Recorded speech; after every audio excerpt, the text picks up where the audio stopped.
tiba-tiba sudah diminta hadir untuk memberikan paparan atau pengarahan tentang apa kurikulum merdeka gitu.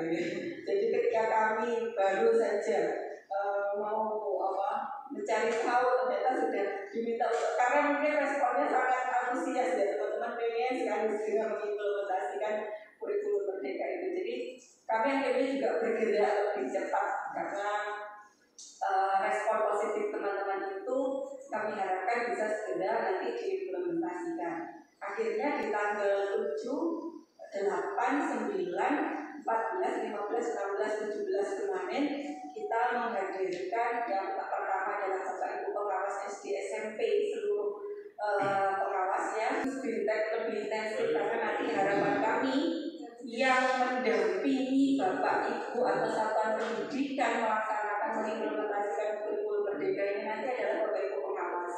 Gitu. Karena kalau kami sendiri rasanya tidak akan mampu ya. Jadi yang akan intens mendampingi satuan pendidikan nanti Bapak Ibu pengawas, makanya Bapak Ibu pengawas kita hadirkan dulu. Terus kemudian yang sosialisasi, karena sosialisasi berarti baru kulitnya saja yang kita sampaikan, dengan harapan ketika sudah tahu gambarannya, sudah tahu kulitnya, kami berupaya nanti dari Bapak Ibu kepala sekolah bisa menggerakkan semua warga sekolahnya untuk bisa segera mencari tahu. Itu harapannya seperti itu. Jadi memang kalau yang ketika Bapak Ibu sesuai nanti dengan apa yang diharapkan dari kurikulum merdeka gitu. Jadi terus kemudian ternyata betul. Jadi setelah kita melakukan sosialisasi dari berbagai pertanyaan, berbagai masukan yang masuk, ternyata masih ada beberapa miskonsepsi. Jadi ada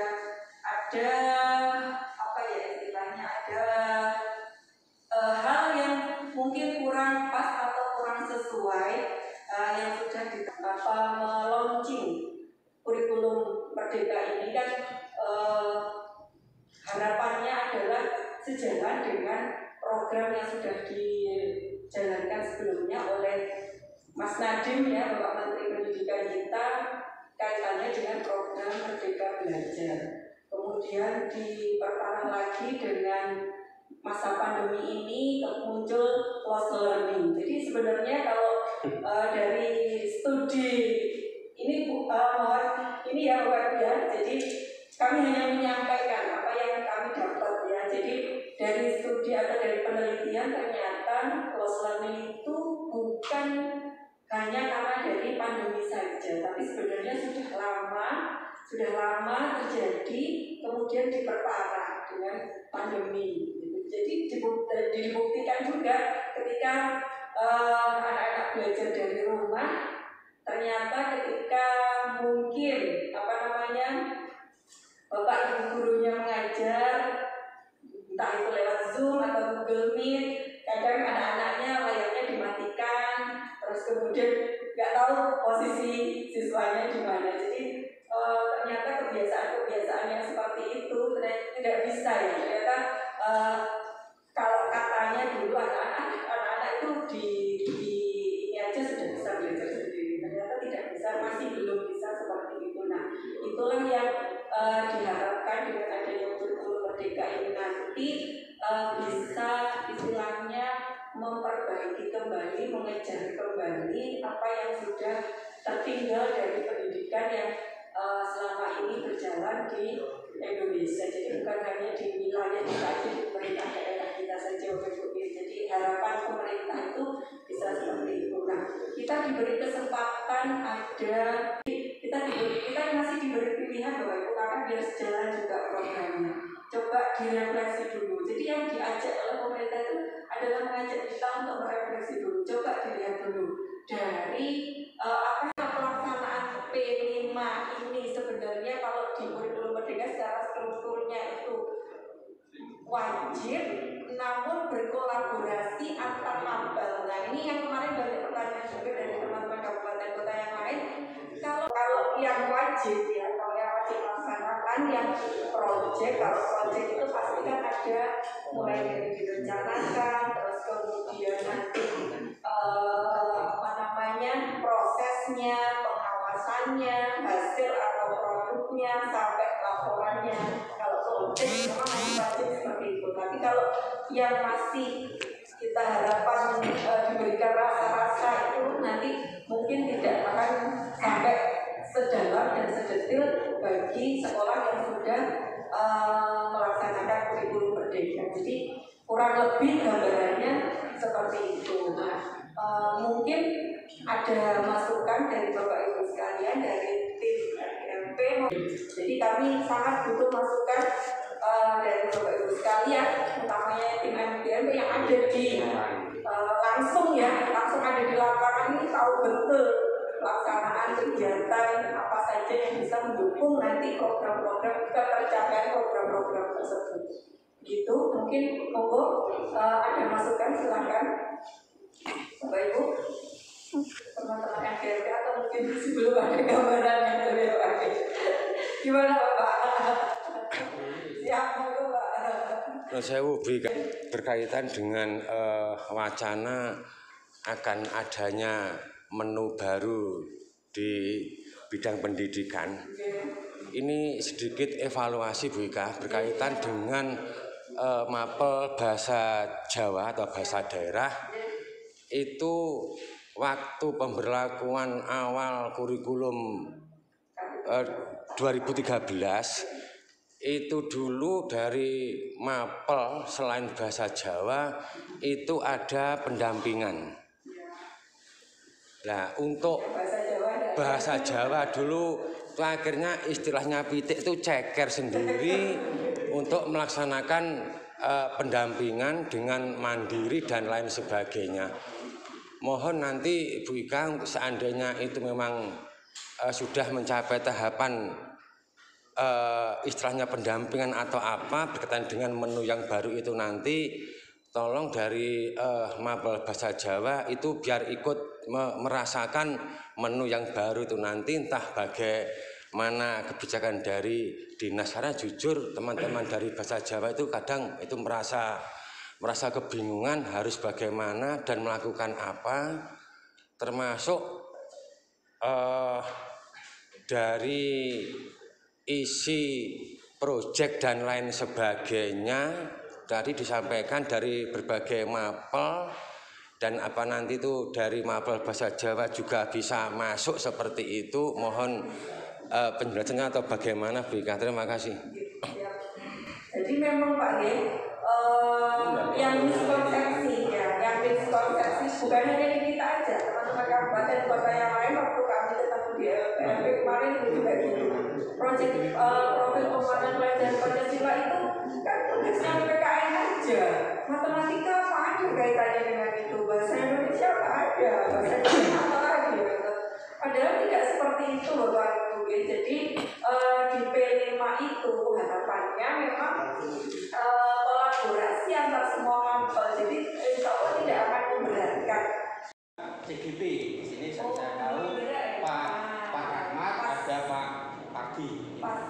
Tatkala panjenengan mengatakan tentang kurikulum merdeka begini, bagi kami tidak ada masalah. Kita langsung bisa menangkap, oh ini maksudnya begini, karena kita sudah di dalamnya itu kita sudah paham. Nah maksud saya begini, nah teman-teman yang lain kan masih awam tentang itu. Nah ketakutan saya ke depan itu seperti kemarin kurikulum itu berganti 1000 kali pun itu hanya label yang berganti, kemudian kenyataan di lapangan itu masih sama. Itu ketakutan saya di situ. Nah ini saya punya masukan.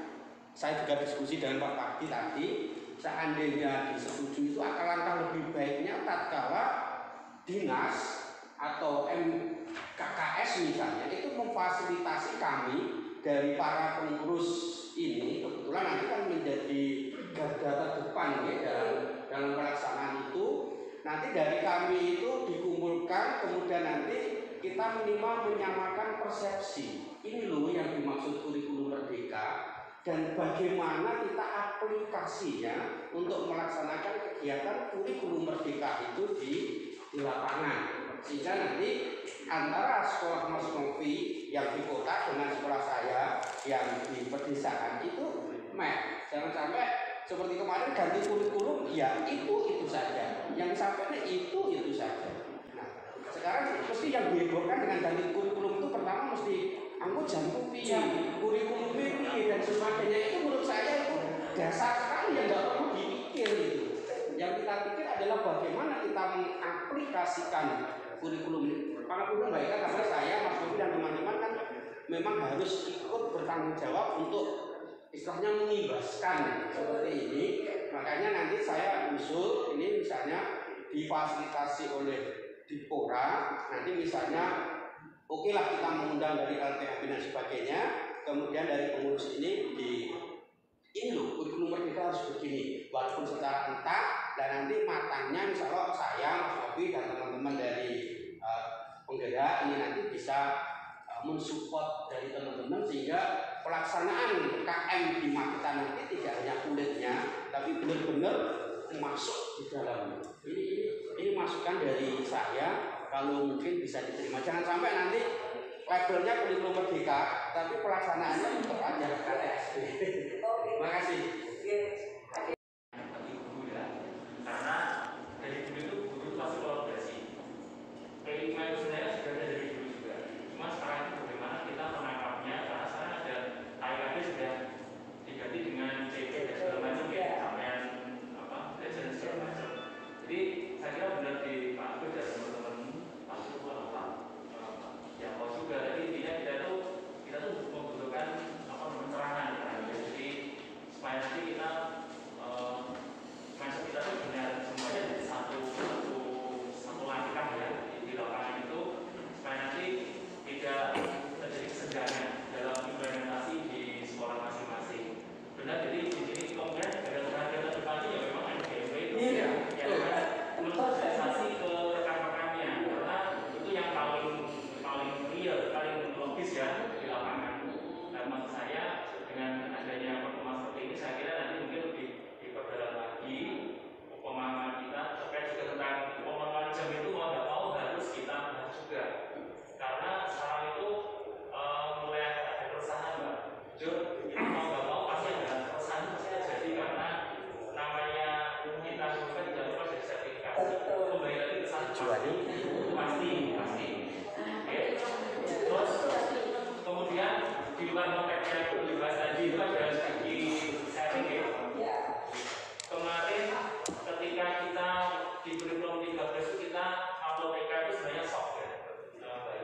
Shocknya itu kita itu tiba-tiba bilang dari semua guru TK itu ngajarnya prakarya.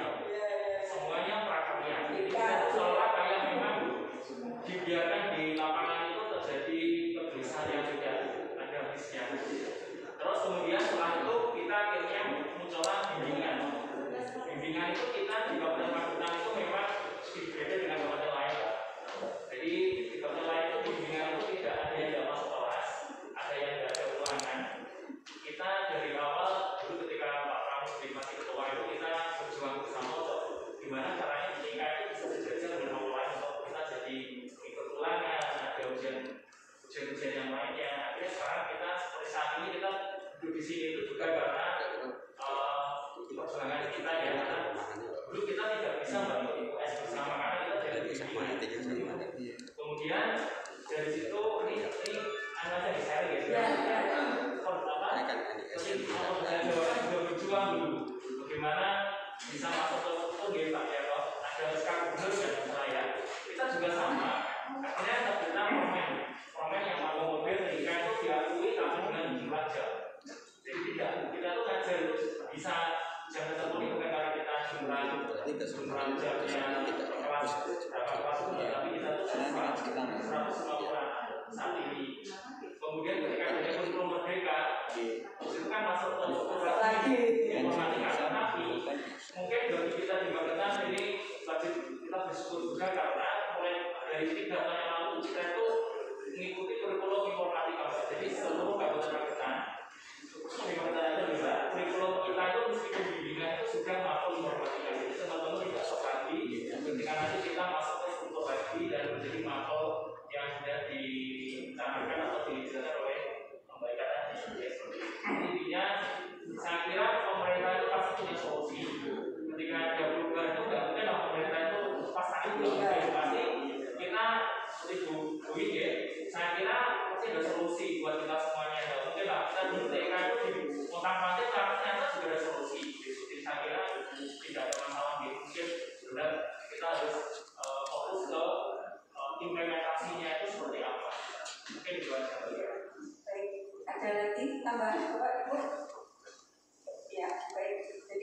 Alhamdulillah. Jadi kemarin sosialisasi target pertama kita ke kepala sekolah kemarin itu adalah merubah paradigmanya itu dulu. Jadi mindsetnya kita samakan, jangan sampai miskonsepsi, jangan sampai yang terganti hanya administrasinya saja. Jadi harapan kami itu seperti itu. Jadi ketika saya dalam 7 hari dengan mendampingi Bapak Ibu pengawas dan Bapak Ibu kepala sekolah itu saya mengikuti terus meskipun ya kadang riwayat sama melaksanakan kegiatan yang lain karena harapannya yaitu ternyata ini ya yang mau dirubah sama pemerintah itu ini dulu, yang mau digarap itu ini dulu. Jadi jangan hanya administrasinya yang dibingungkan nanti ribet seperti itu. Jadi mengubah paradigma, cara hadirkan lagi lah ya narasumber-narasumber yang sudah expert, yang sudah banyak praktisi di dalamnya nanti untuk mendampingi Bapak Ibu sekalian. Jadi harapan kami seperti itu. Jadi ini kami ingin menyampaikan rencana awalnya saja. Rencana awalnya bagaimana kita bisa nanti tidak miskonsepsi tentang hadirnya kurikulum merdeka ini. Jadi dan kita magetan juga biar nggak ketinggalan, Gitu. Nah, dan harapannya seperti itu. Nanti mudah-mudahan Bapak nanti insya Allah kita akan terus minta pendampingan dari LPMP, juga dari fasilitator. Nanti ada fasilitatornya dari yang implementasikan kurikulum merdeka. Kurang lebih begitu. Mungkin ada masukan lagi, silakan. Ya, dulu ya Pak. Itu ladies first.